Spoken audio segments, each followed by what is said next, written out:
Efemérides de hoy, martes 3 de agosto. Bueno, 1804.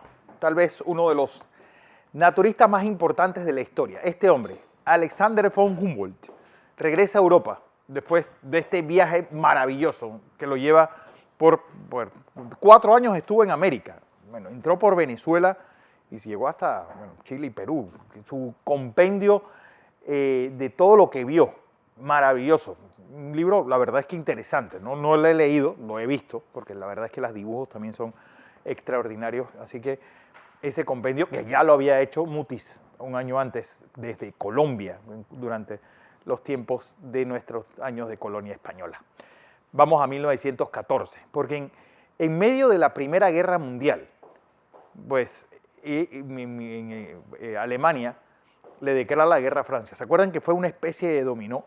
Bueno, Mark Hastings, este prolífico autor británico, Sir Mark Hastings, tiene un libro que se llama 1914, que un poco pues, describe la euforia que había en ese momento en los Estados Unidos y en Europa, y toda la gente que fue tan aguerrida hacia la guerra y que ya a finales de 1914 estaban espantados de lo que vieron. Por ejemplo, él pone el ejemplo de un regimiento francés.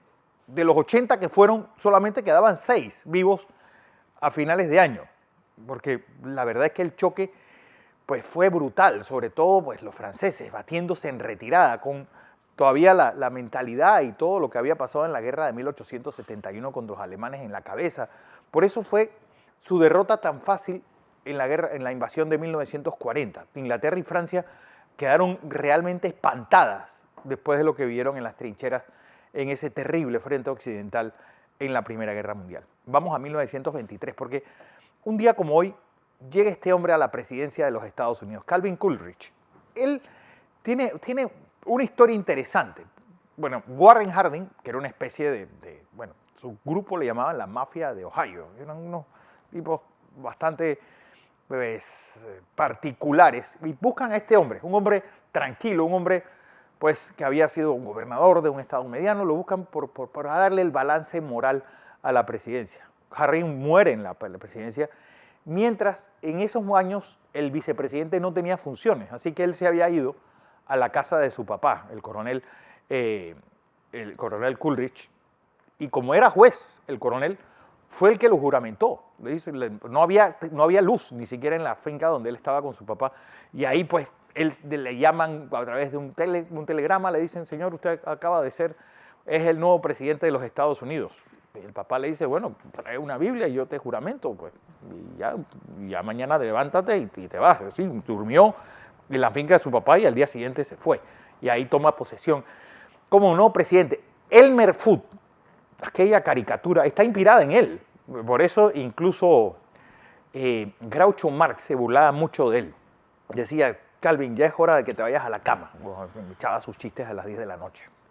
Vamos a 1940, porque en el ámbito de la Segunda Guerra Mundial, pues las aventuras y desventuras de Italia en África fueron un desastre. Bueno, en Europa y en donde tocaron las fuerzas italianas. ¿Por qué?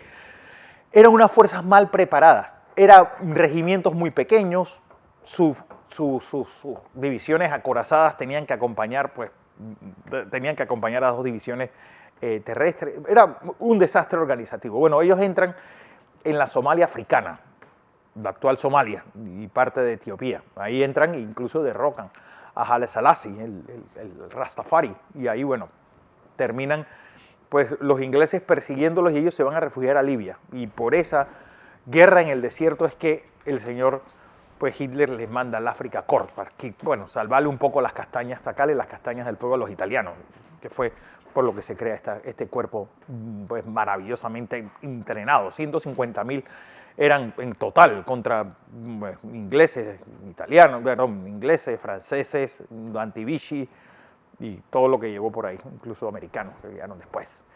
Vamos a 1979, porque esta es una pregunta de trivia. ¿Cuál es el único país que habla español en África? Bueno, es un pequeño país que la mitad, bueno, la capital está en una isla, él tiene territorio dentro y fuera, y es la Guinea Ecuatorial. Y lo raro de todo este país es que vale la pena oírlos, porque hablan como madrileños encima. Bueno, Ese estaba dirigido por Teodoro Obiang, que fue el que pues, logra pues, la separación de España en 1969. Pues su sobrino, Francisco Macías, le da un golpe de Estado. Y así Guinea Ecuatorial pues está desde 1979 con este hombre, Teodoro Obiang, teniéndolo como presidente. Vamos a 1980, porque uno de los Juegos Olímpicos más oscuros de nuestra época terminan un día como hoy. Los Juegos Olímpicos de Moscú, pues un boicot hecho principalmente por los Estados Unidos a instancias del presidente Carter, opuesto a la invasión soviética de Afganistán. Los rusos les devolverían el favor 4 años después, realizando también un boicot en contra de los Juegos Olímpicos de Los Ángeles. Así que dando y dando. Y lo terrible fue que cuántos grandes deportistas perdieron su momento cúspide por estos boicots cuando la política se mete en el deporte.